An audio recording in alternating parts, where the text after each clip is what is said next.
Hello, Thank, welcome. thank you so much for the wonderful and generous introduction. And I'm really glad to be here with you all and to talk a little bit more about the decolonizing AI. My background is also within technology. I work on NLP, and specifically, I focus on low resource languages from sub-Saharan Africa, and I create more language models and other downstream tasks for NLP. But today, as Dr. Ezani mentioned, my talk is really more broadly on sort of the social impacts of NLP, of AI, how we're building it, how we're using it, whom it benefits more, who's left out, who's empowered, all those questions. And so broadly, this can be sort of thought about as decolonizing AI. Now, the first thing really to, I guess, let me lay out how this talk will sort of go.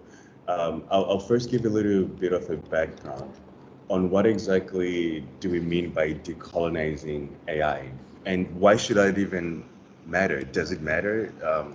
What's the purpose of using that terminology?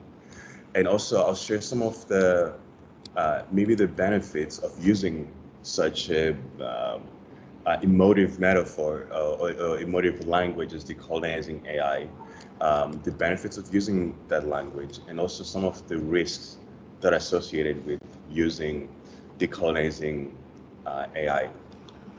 And to really talk about decolonizing AI as well, I'll have to do a little bit of delve a little bit into a brief historical account to look at the parallels between historical colonialism and sort of today's modern colonialism, and how decolonial AI might sort of fit into that. Something really to take in mind is that with the historical colonization, it happened in different places around the world and was often implemented differently. So then, does this mean that decolonizing AI itself has multiple movements, multiple interpretations? So we will also go over sort of, the full, I guess, the breadth of this movement. And then lastly, we'll sort of talk about, well, what are the emerging movements right now that are working within this space? What are some of the consensus? What could be some of the disagreements?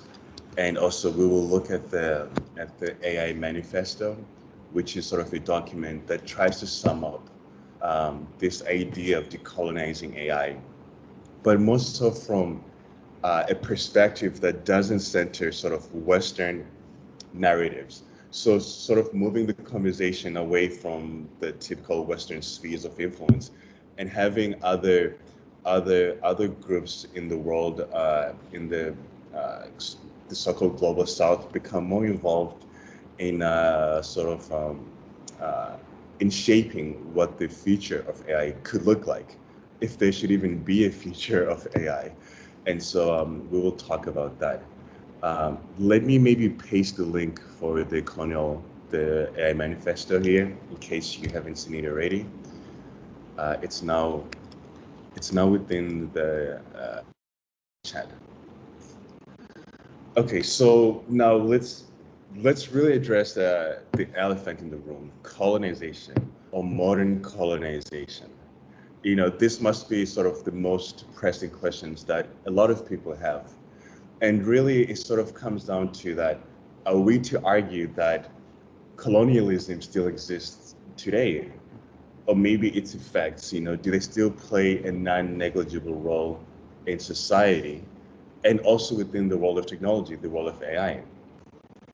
And so this is a bit tough for some audience, because especially within the tech industry, because if we are to argue that yes, there are elements of colonialism within the tech world, in how we create AI, in how it's used, in the power symmetries that are involved within the AI ecosystem, then it creates this attitude of being defensive, because arguably, I mean, colonization was sort of a significant stain on the human record, right? It was unjustifiable and indefensible. And so then to use that metaphor and to associate that with some of the major players within the ecosystem might seem a little bit too harsh, right? But I'd like to kind of say to that what we're really talking about when we're saying associating the parallels between colonization and today is that we're really focusing on how this type of technology, similar to colonization, was able to sort of create realities, windows and worldviews, experiences to really disrupt how people live life, to shape their experiences, sometimes to really disempower them, whether it's through the extraction of resources or the commodification of people, of their land and so forth, and just shaping their worldview, deprioritizing indigenous cultures, indigenous knowledge systems, and so forth. And so if we're looking at the world of AI and sort of even the major big companies that are building some of the largest technology within the sphere, we're also looking at that ability of sort of extraction, extractive behavior, surveillance, the ability to influence people's lives through algorithms, the ability to sort of use technology in a way that supports sort of other priorities that might be more favorable in the Western world, but then at the same time, it might deprioritize other concerns that might be significant in the global South, simply because other populations may not have the ability or the technology and the financial capacity to be able to create their own systems. And this is increasingly so as well with large language models. To create these large language models is now even difficult for even many within the Western world. So now it sort of becomes the domain of the top big tech companies. Well, then what does that mean to have such massive power differences? And so who's able to leverage any positive effects of this technology? So these are sort of the main viewpoints that I would like to sort of compare to with historical colonization. Now, the history of colonization itself dates back to the late 1400s. It's too broad, it's too large. I won't be covering, the sort of the entire gamut here. But what I'd like to do is sort of maybe fast forward a few centuries and fast forward to, say, the 1950s and the 1960s. And what I'll do is I would like to sort of start from the African continent and sort of use that as our starting historical base. And I'd like to start in Ghana. So our overview of colonialism can start in 1966. Around that time, this is when Kwame Nkrumah wrote a book which was entitled Neocolonialism. And so this was a very specific and informative time of African history, especially Ghanaian history. This was the time when the country had recently become independent. They'd recently become free from British rule. And so the first democratically elected president of Ghana had written some books, and his latest one was sort of talking about this idea of neo-colonialism. And he was suggesting that although Ghana has sort of like this political independence, it hasn't quite achieved sort of this economic independence, right? And so this is a theme that I would like to sort of have us keep in the back of our minds. Economic independence is one of the pillars when we're talking about sort of decolonizing AI.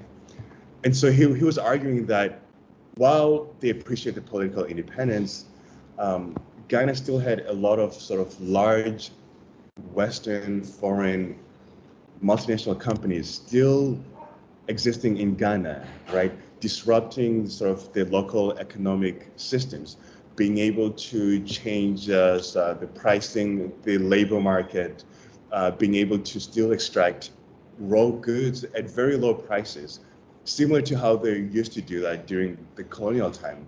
And they were still able to then resell sort of finished and packaged goods to the local populations, but now at a high markup.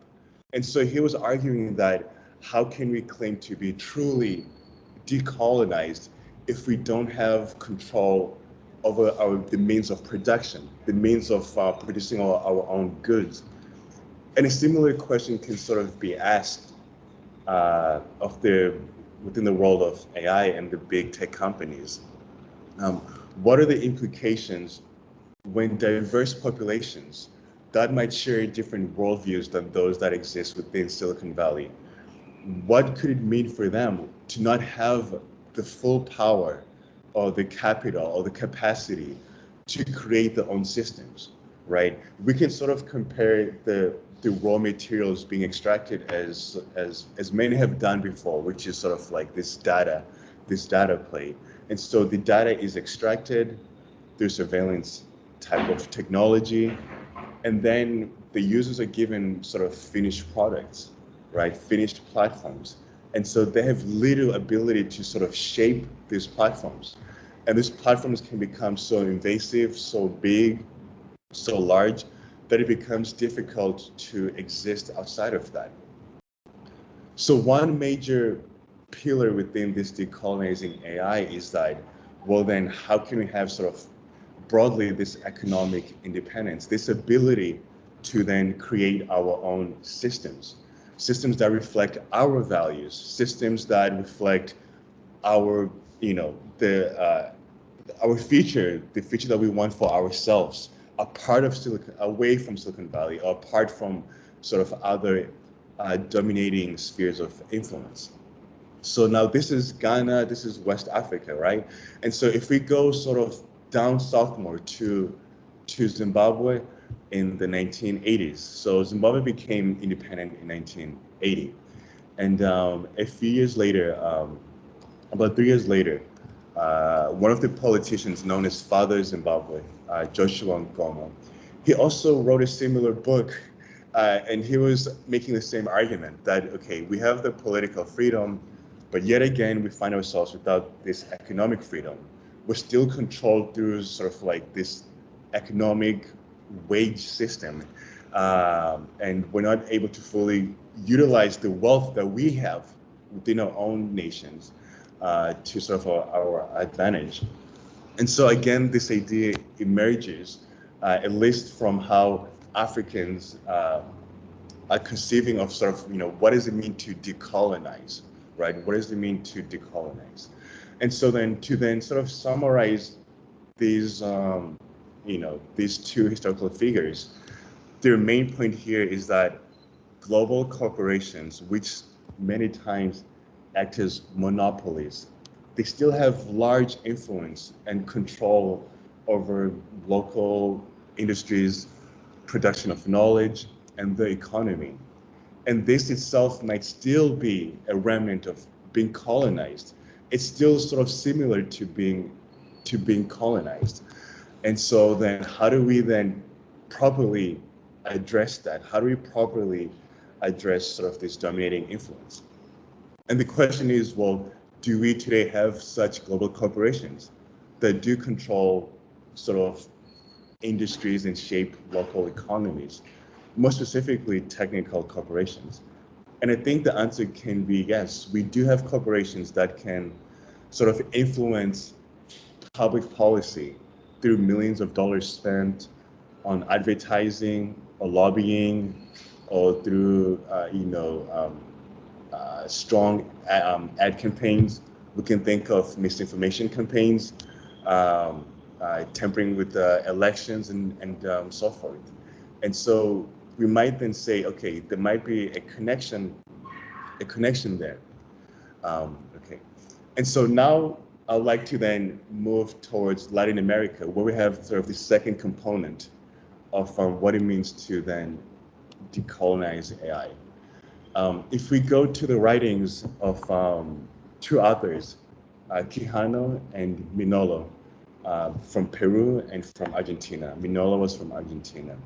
they then brought to the world this idea of coloniality, and how that is different from colonization or neo-colonialism is that within coloniality, the main idea is that we're dealing with the subjugation of the local knowledge systems, right? So these are the ways of knowing, the ways of feeling, the ways of sensing the world, having control of your own knowledge systems, your own bodies, and systems of viewing the world. And so their argument there was that the impact of colonization has even shaped how we view the world, right? What we value as real knowledge, right? When we look at, for example, the indigenous knowledge systems, are they good enough? Do they count as actual knowledge systems? Can we find any value from them to think about the world and to think about how we can shape society? Or should we always get our marching orders from the same typical Western spheres of influence? And so their idea was that in addition to the economic domination, we also need to look at the sort of the knowledge systems and how those have been dominated. And so one parallel then with the digital world is that if we're using this sort of pillar of knowledge domination, can we say that the use of AI can also shape our experiences of knowledge, how we experience the digital world? Can it create windows, filter bubbles?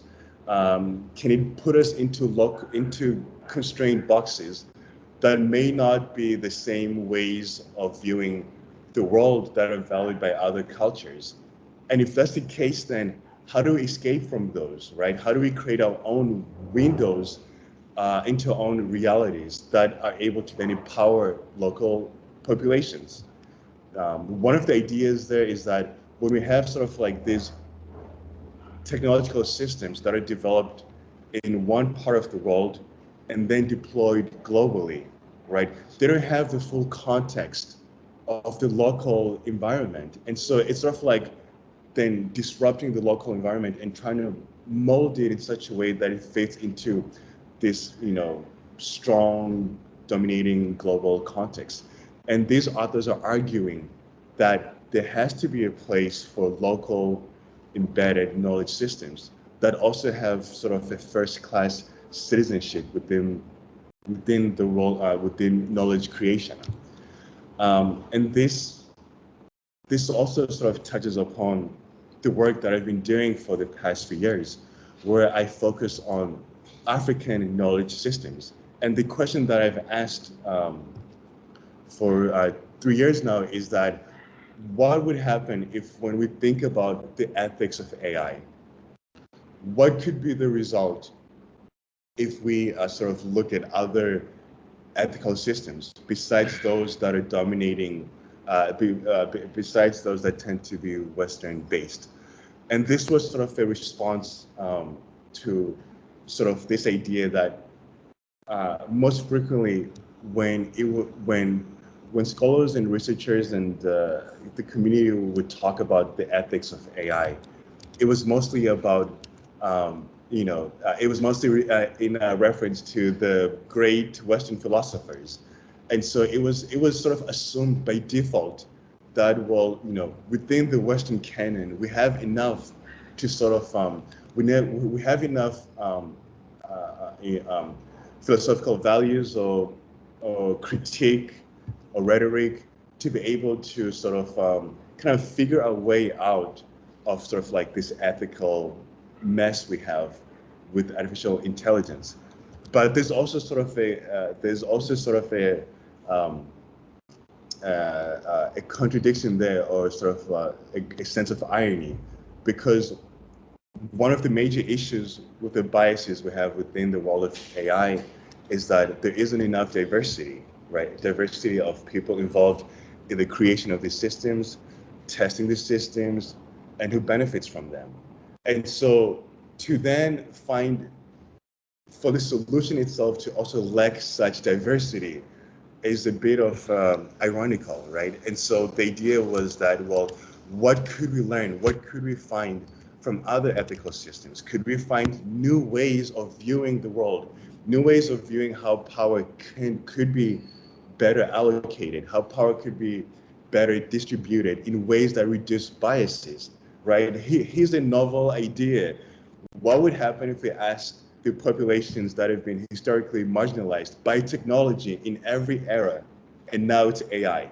What would happen if we ask them, of their own, ask them about their experiences and then their expertise, and and learn from them to maybe think about how we can build better systems? Could that work? And so I've been focusing on the sub-Saharan African region.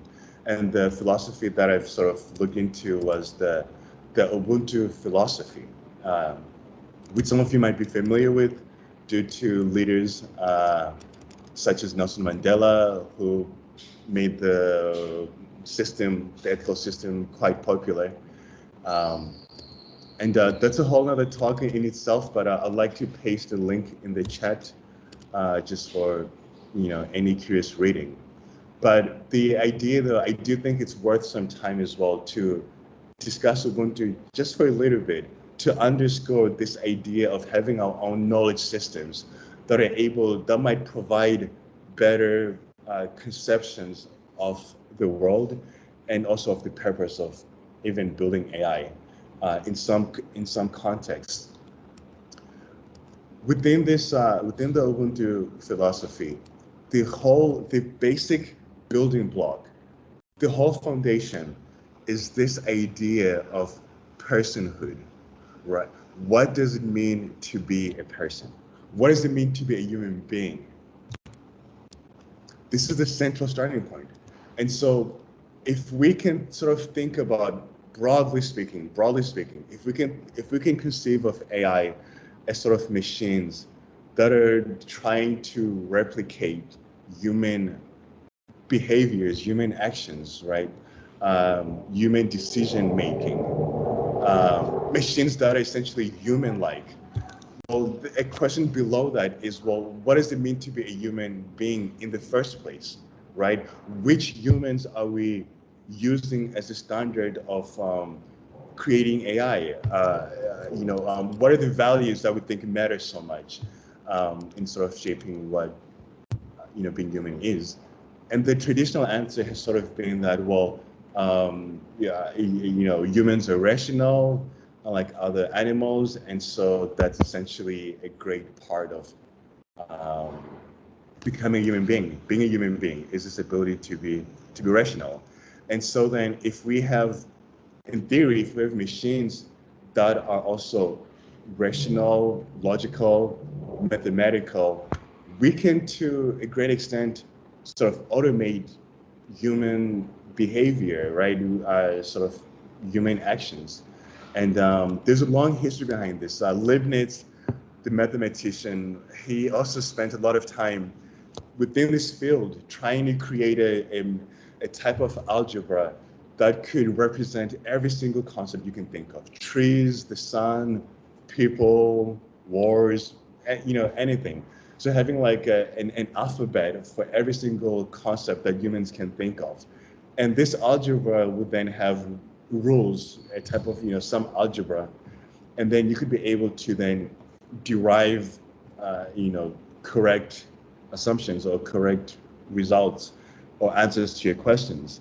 One question could be, should we go to war? And then you could maybe like type in this, this algebra and alphabet, and it would give you a result. Who should win the presidential elections? And it would sort of give that to you. And so, he spent a lot of time trying to develop that. Needless to say, he failed.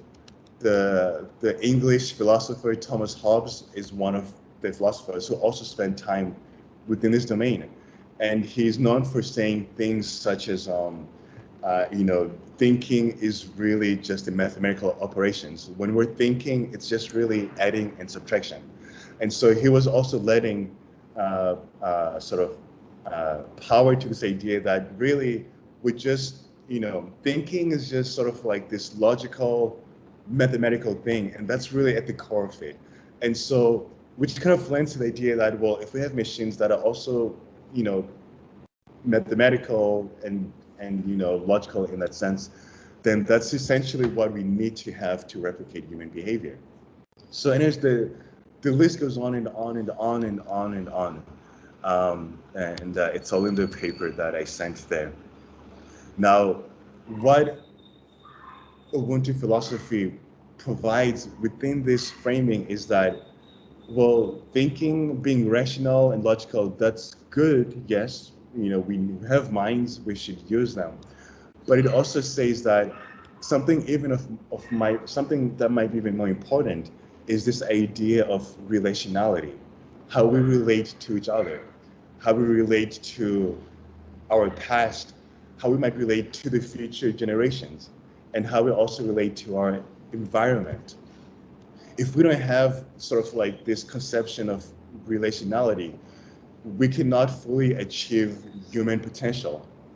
So then being human is, yes, being able to think on one aspect, but also it's the ability to be relational, right? And in this sense, how do we see ourselves through others? How are we able to find ways to coexist, ways to have harmony, ways to work together, right? And so then one conception could be that, well, if we have this guiding idea of ethics, which is sort of like this idea of also working together, right?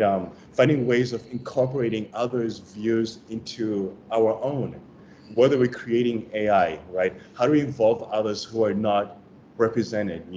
Could we have maybe less harmful results within the world of artificial intelligence? So that's sort of, one of the ideas there, at least within the Ubuntu philosophy. And this can be, of course, there are other systems out there that we can also explore, that we might find other ways that are more meaningful in allowing us to create systems that have sort of less biases within them. And so that's the second point of sort of like decolonizing AI. Can we have other knowledge systems, alternative systems that are less likely to cause harm, right? So remember, the first pillar really is this idea of economic power. Do we have the ability to create our own systems even, right? The ability to shape our worldviews. And then can we have, secondly, the ability to make sure that our knowledge systems, our values themselves are also present.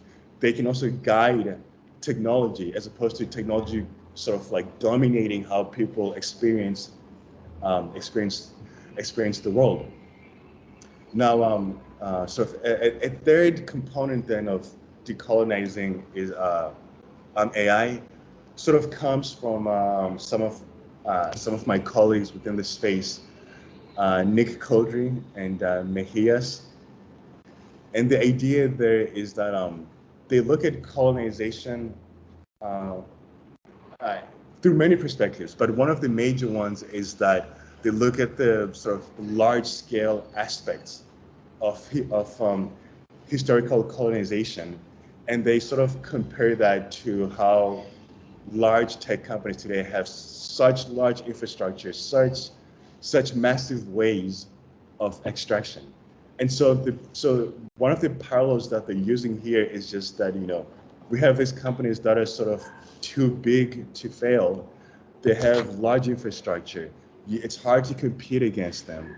And now within the world of NLP, we have very large language models, and it's hard for anyone to study them, right? If we as researchers who want to look at these models, and sort of study them, they're not always available to us to try to make sense of them.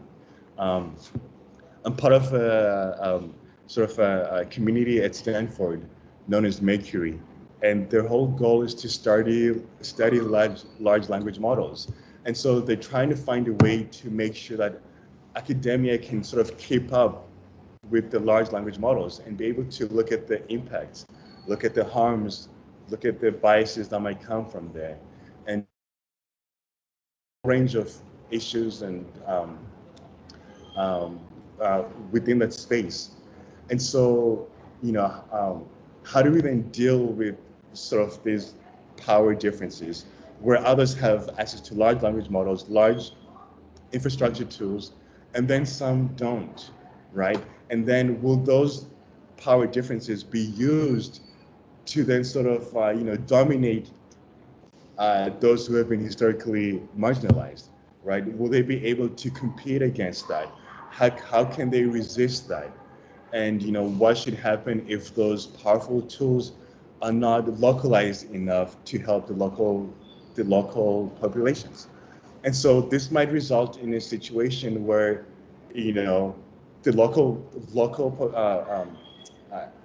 marginalized populations just have no meaningful recourse at all to really, participate within the digital world or even shape their experience of it, because the differences are just so profound and just so large. So then if we're decolonizing AI, how do we address this, right? How do we reduce this power imbalances? So these are some of the three major pillars that I've sort of been observing within this space of decolonizing AI. Now, to be fair, decolonizing X or Y or whatever it is not a new concept. I'm sure many of us have heard of decolonizing data, right? Which sort of came before decolonizing AI. We might have heard of things such as AI for good, or even AI for the developing world. We've seen the same in other industries, decolonizing humanities, decolonizing academia, and so forth, and so on. So decolonial AI is sort of maybe the latest manifestation of this decolonizing framing or framework, but it more so applies to the world of AI.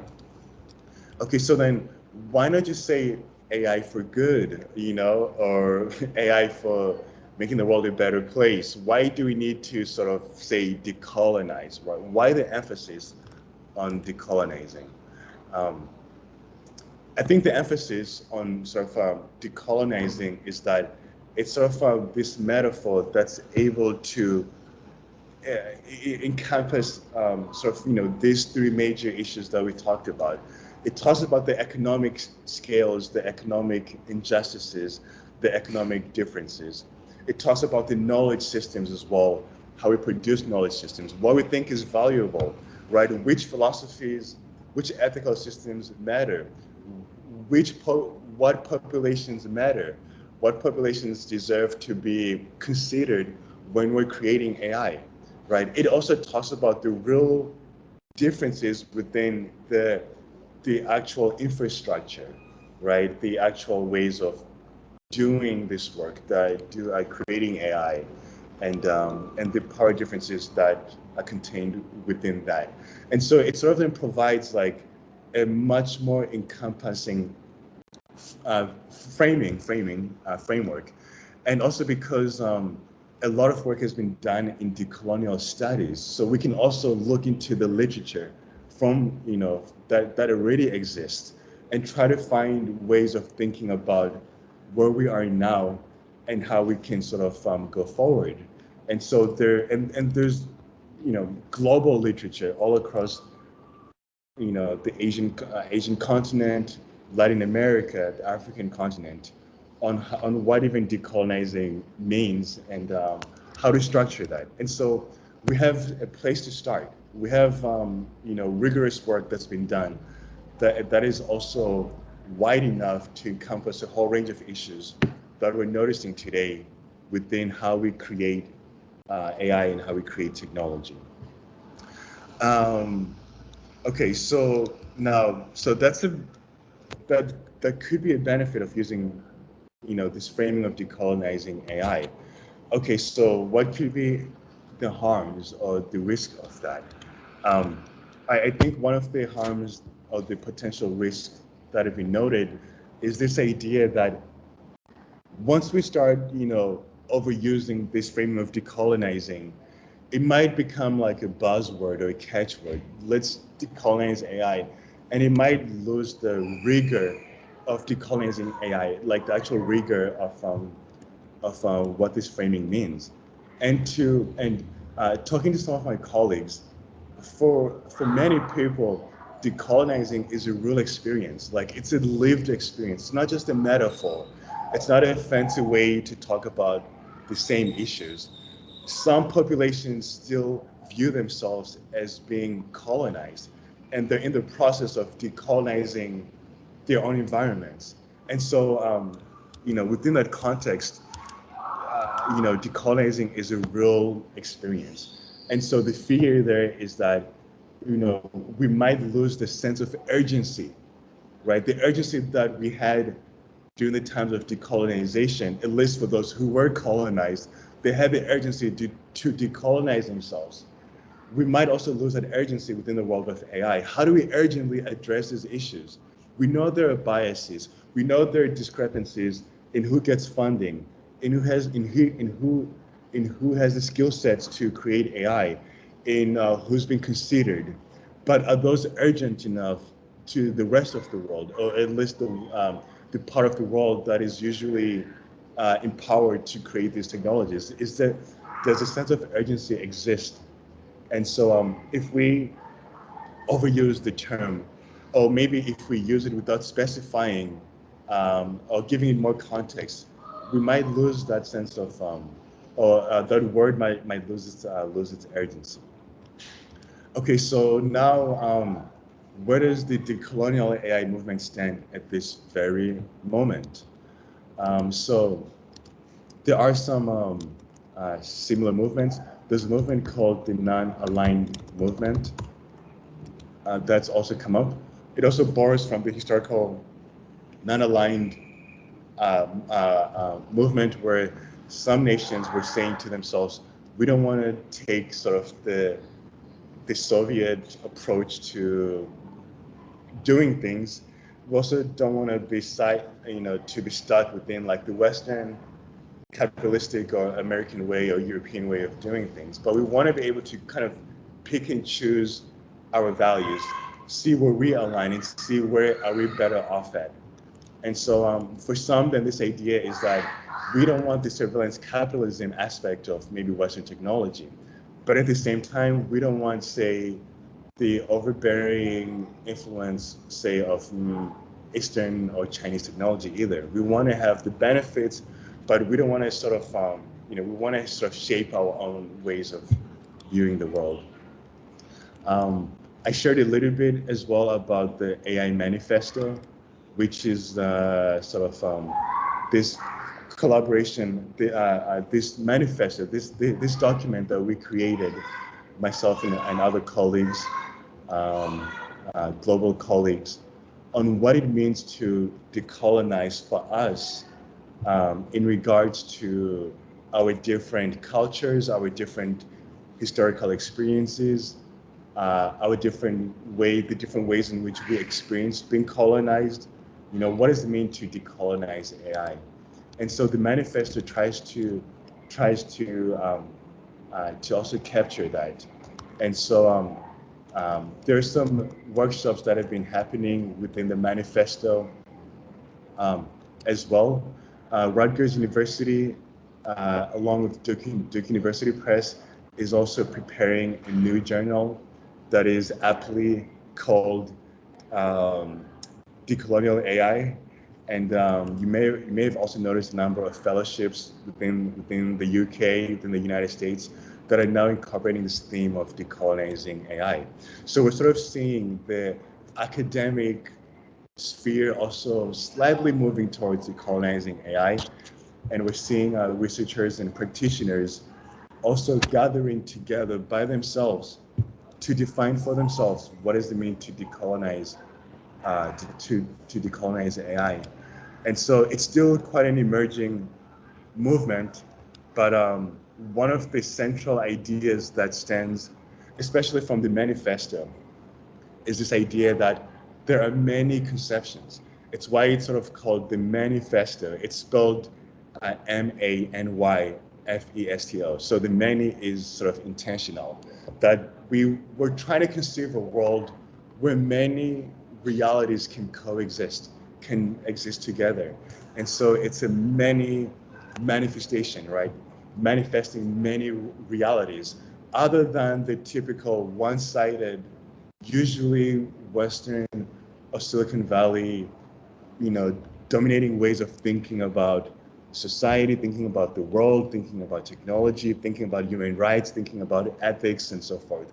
But we were trying to conceive a truly diverse world where we might have multiple visions that can coexist.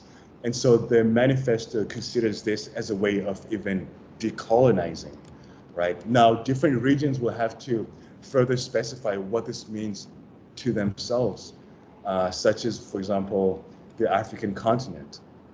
One of the ideas there might be the idea of reparations, right? Is this a way of decolonizing AI in the context of the African experience? And if it is so, then, well, what does that even mean, right? If it's reparations, who should give the reparations? Whom do Africans give the bill to, right? Is it the tech companies? Is it the governments? Do they make their own embargoes then? Do they find, like, how will they work this out? Sort of depends on each region and what their goals are.